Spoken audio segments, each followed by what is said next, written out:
Welcome to my review of Oshi No Ko. Oshi No Ko was written by Aka Akasaka and was drawn by Migo Yokoyari.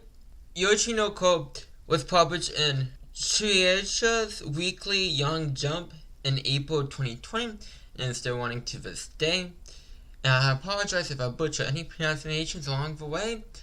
I'm trying my best. Yen Press has been releasing the volumes into English. So far, they're calling up to volume 2. The anime is done by studio dog Kubo, who has done How Heavy of a Dumbbells You Live, Himuto, Uruchan, and The Helpful Fox Seko-chan. The last two I watched first episodes, and I kind of hate this.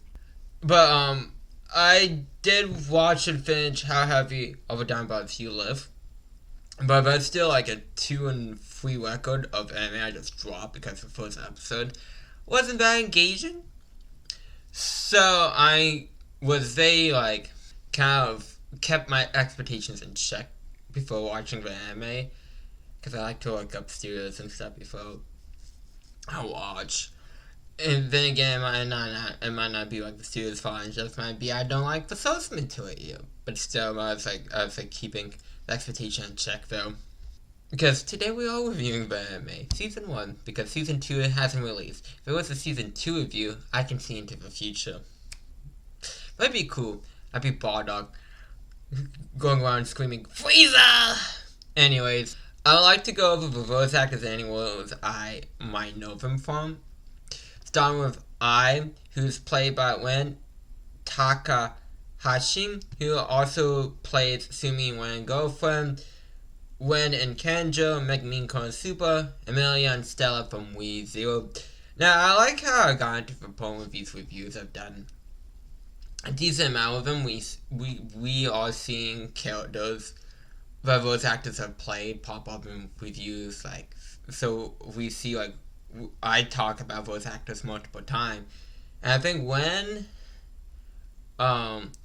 is probably the most talked one because maybe did I mention her? I probably didn't mention her, Kenja, but I mean, then are we counting the multiple appearances of the Yu-Gi-Oh cast? Because technically, the main cast of Yu-Gi-Oh has been, the main focus, opposed to, anything else, because I've done so many Yu-Gi-Oh reviews, but that's, I guess, not a huge avail. Aqua is played by Teko Osaka, and Ruby is played by Iri Umaga. So with all of that out of the way, let's start off with episode 1, which is basically a 90-minute movie. Go is a doctor who really likes the eye. Eye is going to be on hiatus. Go explains to his coworker that he got into eye thanks to a patient named Sarah, who wanted to be reborn as Eye's baby and become an idol. I mean, shoot, I coach a strong man. I got, big fan of Amori. So, can I judge? No. Anyways, but, Sarah had died due to her illness. Comes to the hospital and is Gojo's patient because she's pregnant. I want to say who the father is and is pregnant with twins. I choose this hospital to go to because she thought no one will recognize him. I always wanted to have a family because she was raised in a orphanage and she still wants to be an idol, so she can't go in public saying, "Oh, I just had twins." Gojo gets more of a knife that I was gonna give both. Gojo gets reborn as one of Ai's babies, named Aquamarine. But our twin's name is Ruby. Ai has a problem with names. Ai is coming back as an idol, and her Asian's wife, Mayako, is gonna look after the kids. I almost spilled that she had kids in her first interview. They use the animation so well on the show to show off Ai's charms, very well done. And then Ruby was also reborn The killer knows that I had twins and is upset about it. Miko's upset that she's a babysitter and is about to go to the press about the fact that I had twins. But the twins pretend to be the messengers of the god and got her to stop with the promise of she gets to marry a younger man. And all I can think about, because Ruby mentions like Amaterasu, all I can think of is Naruto. She's like, Amaterasu. Like, oh my goodness, I'm on fire. Sana, the Gojo's patient is Ruby, so I don't know how the reincarnation laws work in this universe. But this kind of bugged me.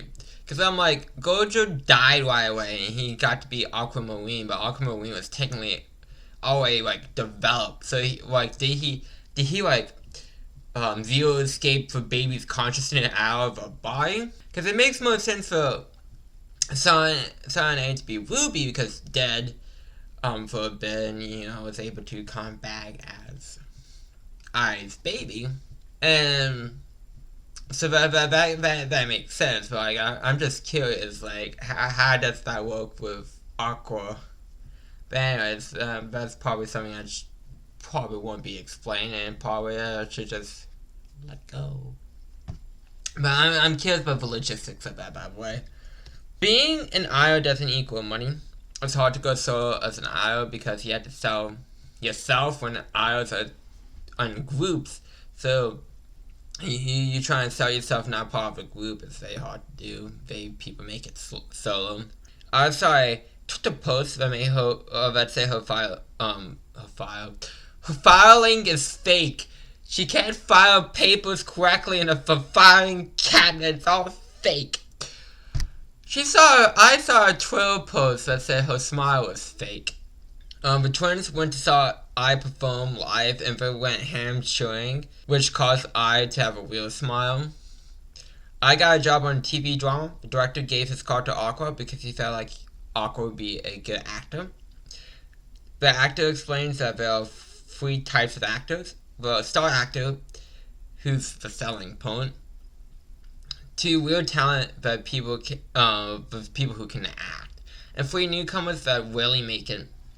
Because I have a lot of drama because the lead actress is sold on the idea that she's pretty, so you can't have someone more prettier than her. But it's just that's so like vain. Oh, we hired someone, but she can't be on screen because she's too pretty. I mean, hey, Hollywood's a fucked up business. I know that's not Hollywood, it's Japan, but like filmmaking and all that stuff. From what I've heard, because I've never experienced it, it's a fucked up business. With a lot of issues. Terrible. It's terrible, really. The director gave I a different part of the movie only if Aqua agrees to act in it. We meet Kana, a child actress who seems spoiled. Aqua was able to pick up on what the director wanted him to do in terms of acting. Kana was upset that she wasn't as good as Aqua. The director says that people skills is the most important thing an actor can have in the business. The film helped I get a lot of new jobs. I never found girls boring. Ruby's bad dancing due to her past life being like basically bedridden due to her illness. So, and then I comes to help her be a better dancer. I talked to her baby daddy and gave him her address. I's auto group made it to a dome, which is very hard to do. I get stabbed by the same guy that killed Go. I remember the killer and still has the star sand that he gave her. I tells Ruby that she can be an idol and Aqua can be an actor and tell her kids that she loves them, which is the first time she said so. The killer killed himself, and Miracle is now taking care of the twins. Aqua figure out that his father is like behind the death of I and is someone in the business and he wants to kill him. Okay, so this is such a good first episode.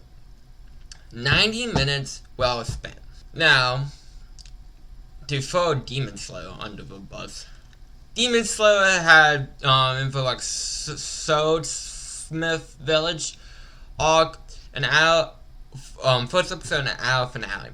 both of us didn't need to be an hour. They could have easily been split apart and been good. But if I was done purely to drum up views, which it worked because the finale of the Village are Crunchyroll servers, just like how Dragon Ball release episode, Dragon Ball Super release episodes 109 and 110 together for an hour spectrum, which also definitely Crunchyroll's website. Woo! Remember those days. And that also didn't need to be an hour spectrum, but like, I like Demon Slayer, but like the hype generated around like Ultra Instinct Sign was worth like more. But with this is basically 3 episodes put into one. Worth it. This sets up the whole everything. And I think that this was very smart to put in one giant ass episode. It was a very smart creative decision. Because it gives you everything you need to know for a first episode, but they didn't want to condense it, which is very, very smart of them. Praise on that. Now, the character of Ai, she's a liar. She has to lie a lot, because she has to have mass appeal. And, again, she can't go out saying, oh, I had twins, because that causes controversy, and she'll probably not be an Ai anymore. And I feel like we will get into this a bit more. I feel like this story has a theme of truth and lies. Which one is kind of better? Kind of like Danganronpa V3. But hopefully this whole series will end up better than Danganronpa V3. But we see the effects of how Ai's lies inspire her, I guess now twins, Aqua and Ruby, and how they are fans of her. But you also see like the stalker / killer dude found out that everything was a lie, and he was devastated. Now I'm not justifying because the action is going stabby, because when overreaction is somehow understanding what he did, because that's way overreacting to that situation. But when you find out that it's a lie, he was hurt and felt betrayed. So it's a double-edged sword, which had unfortunately ended Ai's life, which I might have cried a bit. Also, bravo to the animation team. They also dragged by eating your heart out. You killed Goku first 4 episodes. First, basically, I guess take like first 3 episodes again, because it's like basically 3 episodes put into one. But eat your heart out, Dragon Ball. But I looked like seeing her dead body was horrifying.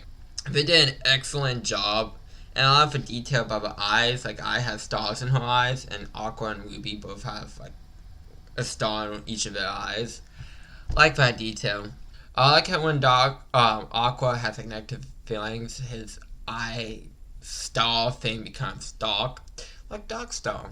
Ai means love in Japanese, which, by the way, thank you, Yu-Gi-Oh! Friends, for a Japanese lesson, and which is appropriate for the character Ai, because, like she was telling the stalker and killer, she doesn't know what love is, so she told the lie that she liked her fans, but she really wanted that lie to become true, and she ended up telling her kids that she loved them as she was bleeding out from being stabbed, which very gut-wrenching scene. I think this was a good way of doing a whole define expectations or reverse expectations thing. Because I'll be honest, I read the first 2 volumes of this series in English. I like to read physical volumes. I don't like reading anything digitally. So like I only read them as the English volumes release. So, which season 1 goes past where the volumes are in English. So I already knew of Ai's death before it happened, and I was not got spoiled on I stuff, but the back of volume 2 in English says I died, and it's like, god dang, it's so close. But other than that, like, going in blind to the series, if you didn't know I died, is like a good, like, reverse of expectations. But something like, I don't know, The Last Jedi I should probably learn a thing or two about, instead of just reversing expectations for the sake of YOLO, and just go, oh, people don't want to see it coming, so we're gonna do it. But this has purpose. That's very much appreciated. This is like a fantastic first episode.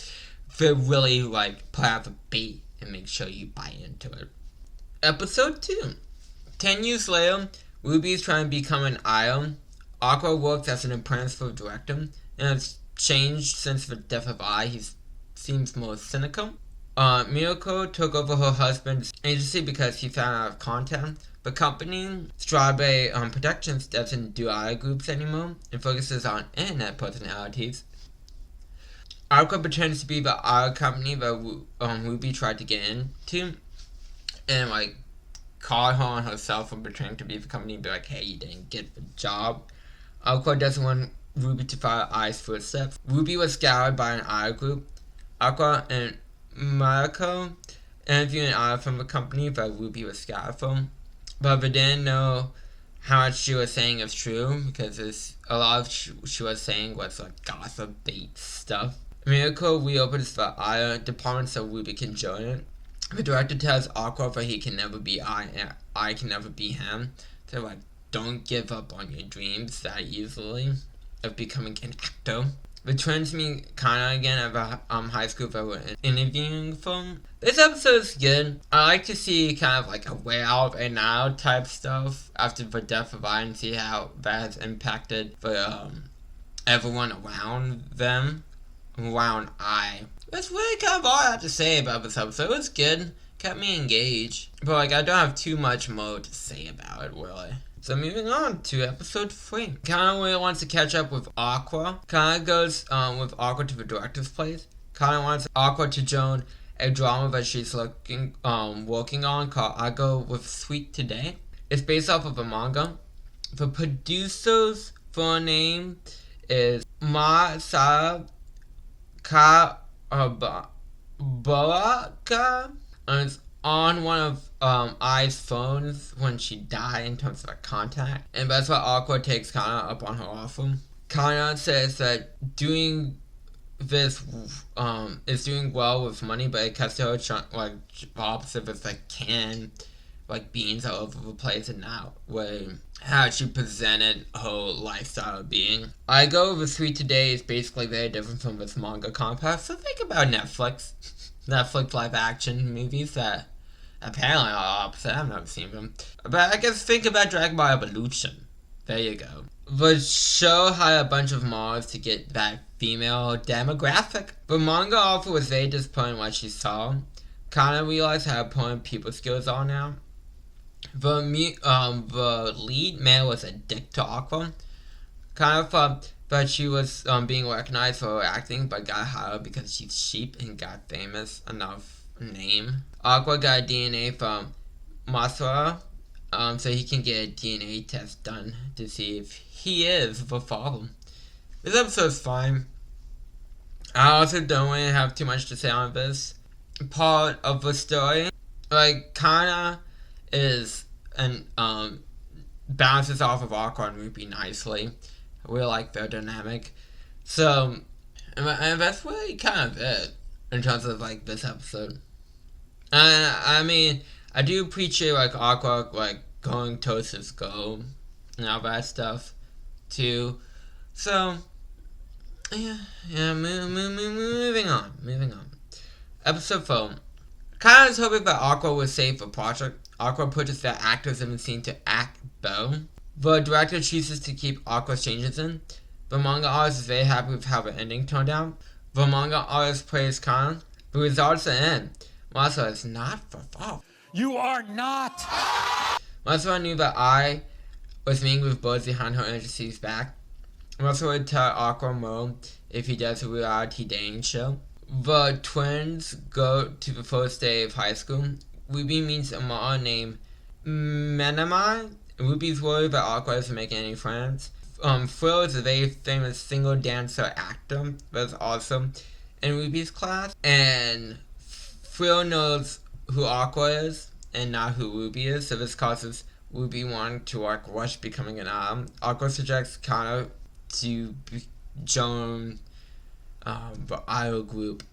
This episode is good, and I just find it funny that there's both an I and a Phil character in this manga, because this is, reminds me of a certain show that's been reviewed on this channel, called The Wonder Egg Priority, which, fuck that show. I did not like it one bit. Maybe saying fuck it is a bit extreme, but I just thought it was a funny little coincidence, though.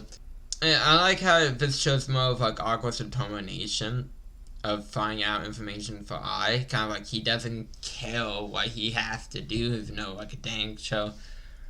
This is not the worst thing if someone can ask you to do, I guess. But he's willing to do anything to find out more about I.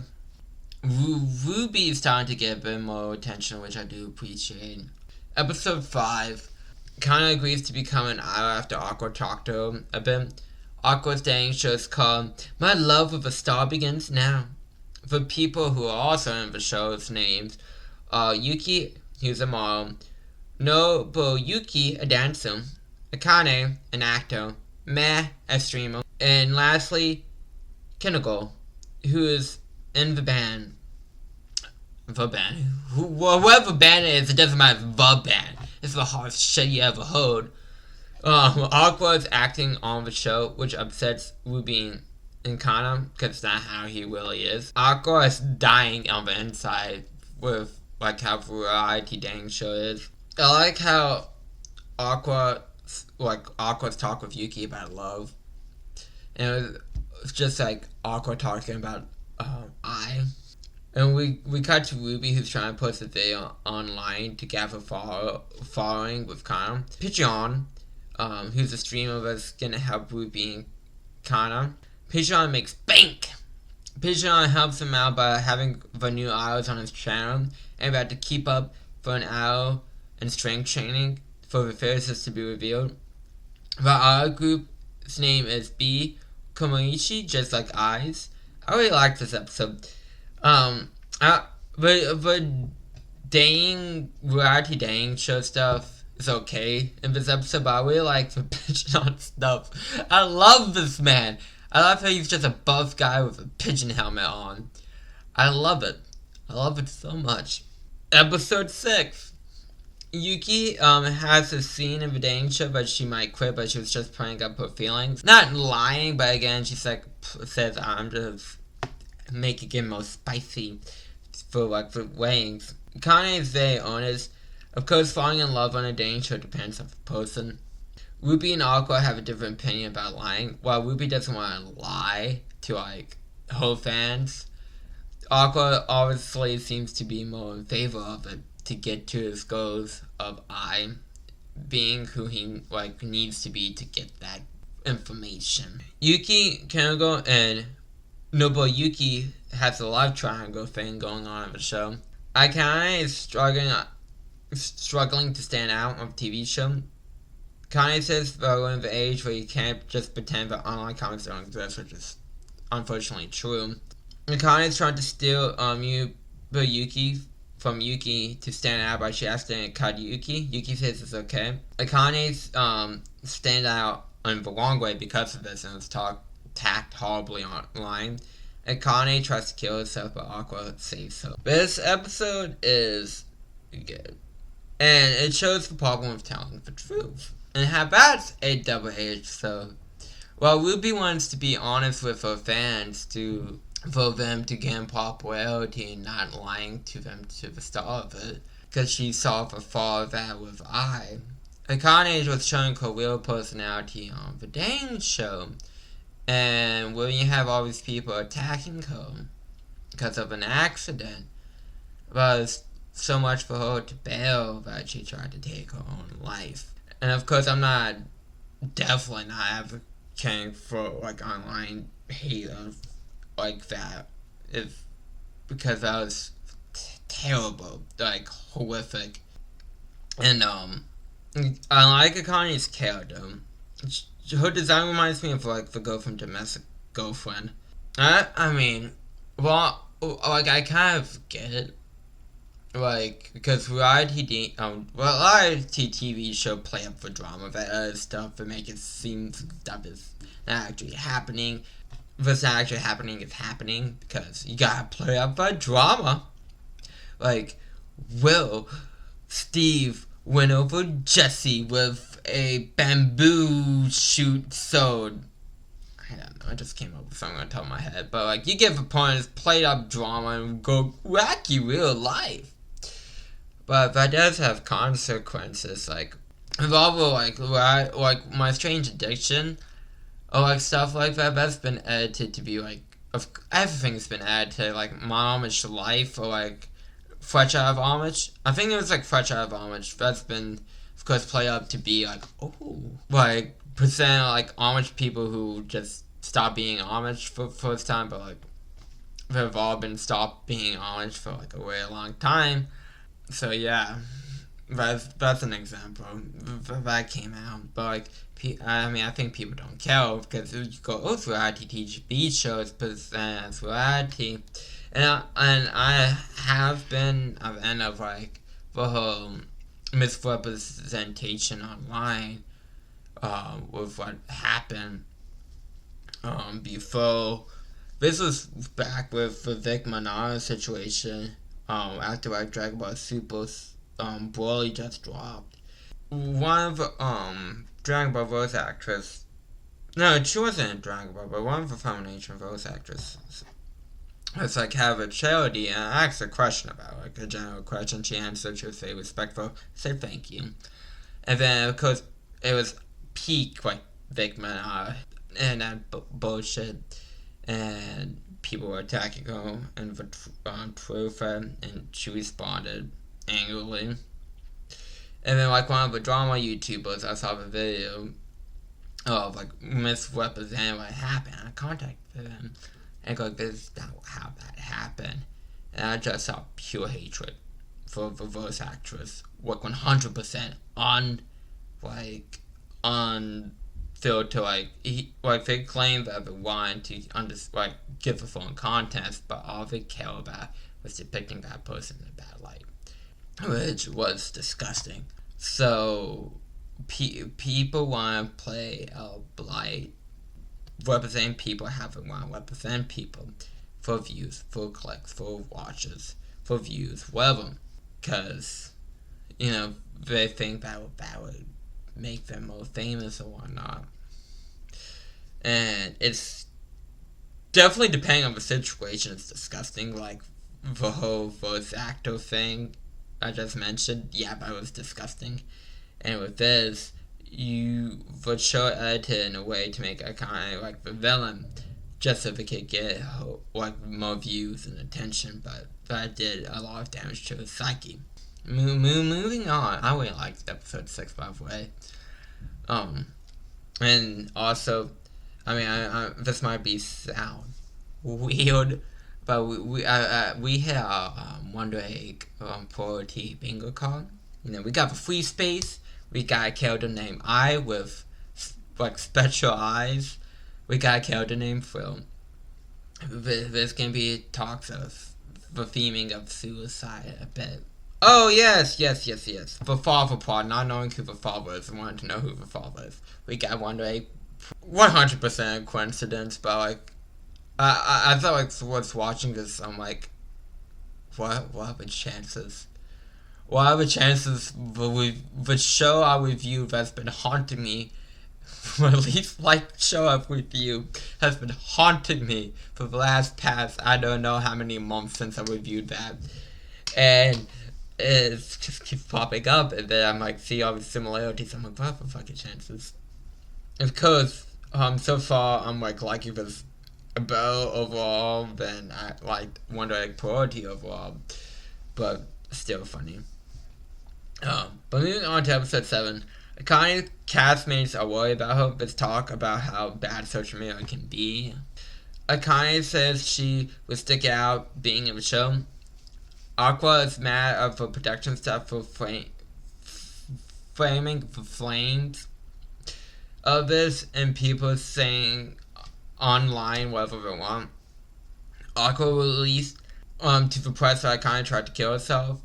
Aqua wants to show the world how Akane really is with the help of the castmates, while the crew and many of the villains show Akane as the villain. Aqua got raw footage from the director to show that Akane didn't mean to scratch Yuki's face after talking to him. The video helped people to start being more positive towards Akane. After Aqua described Akane says she will not act as Aqua's ideal girl. Akane went down the rabbit hole, and Aqua is stunned by how Akane captured I like this episode. I like how it talked about the negative effects of social media and how people are just how people are vile online. I like how it shows social media just how people can be vile online. I like how Akane has star eyes when she acts as It just reminds me of how Naruto, how eyes just pop in and out of people's skulls with no consequences. Just pop. But I really like Akane very much. I think I really like her character. Episode 7.5 is a recap. I have no problem with this. You'd be like, for what? Yeah, problem with it, Wonder Egg priority. True. 2 reasons why I don't care about it. And this so much. One, episode 1 was a movie. It was basically a movie. If it need more time to build up the rest of the show, give it more time, understandable. Actually, I have 2 more reasons why I don't have a problem with this.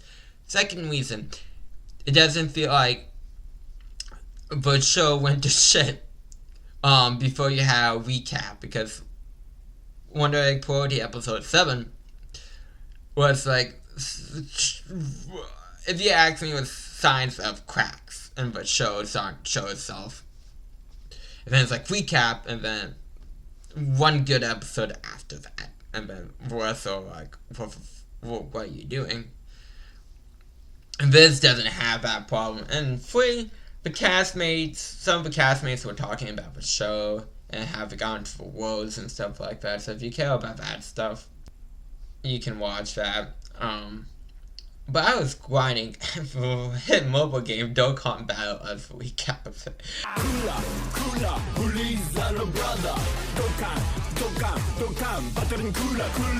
I was paying attention enough to see what was being said. But for recap, I'm I'm not gonna write any of this down. So come on, Dokkan. So I'm happy he gave me that time. But that's for I get to ground for my favorite mobile game. Episode 8. Everyone's stunned by how different Akane is acting. Akane has real feelings for Aqua. Ruby also knows that Akane is acting like Aqua is wondering about his feelings towards and Akane. Aqua kind of skips school to play catch in the park. Aqua figured out that he's just seeing the ghost of and doesn't have feelings for Akane. Akane figured out that had children in secret by profiling Aqua wants to use Akane to understand better. The couple of the show ended up being Akane and Aqua. Masaru invites Aqua to sushi next week to talk about Aqua tells Akane that he doesn't see her as a love interest, but is interested as her as an actress. Yuji and Nobuyuki start dating. Aqua asks Med to draw the new Konobichi B because she talks about how she wanted to be an idol. This episode is good. And that's where we wrap up on the dang show arc, I guess. I really have not too much more to say about it, besides I feel like Aqua is becoming a bit more positive than how he was in the beginning of the series. Just a tiny bit, not too much. Episode 9, Meg claims to be 18, but is really 25. Meg gave up on her dream of being an idol to take care of her brother and mother. Because of that, Meg was too old to do idol auditions, so she went to streaming and lied about her age. Managers for idol group kinda is upset about Aqua and Akane. Phil, despite being a big star, acts like a normal girl, which I don't know what people were expecting. Konobuchi is using Vogue Konobuchi songs as a way for new songs. Marcel warns Aqua, but knowing the true I would break what he thinks of him. I was part of the field group La La, the same as Akane, and Marcel thinks this way she falls in love.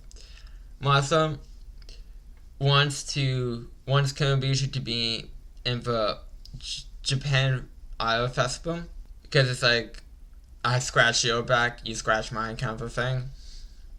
Konobuchi B is having a face-off in karaoke to pick who's the center of the idol group. Kinda doesn't think she would make a good sound. Man, Ruby found out that it kinda has a great singing voice. This episode's good. I like how they mentioned Akane's field group before this episode, so it feels natural and it's not just like John Cena out of nowhere type shit. And then Man reminds me of like Yoshi from Miss Naruto. Just like same energy, basically. Which I'm neutral on that character. It's just kind of, you exist. And it's like, okay, cool. So, yeah, moving on to episode 10. Konobuchi made kind of the center, but she seems to still not want to do it. Kinda got convinced to be the center after listening to Ruby and Matt sing.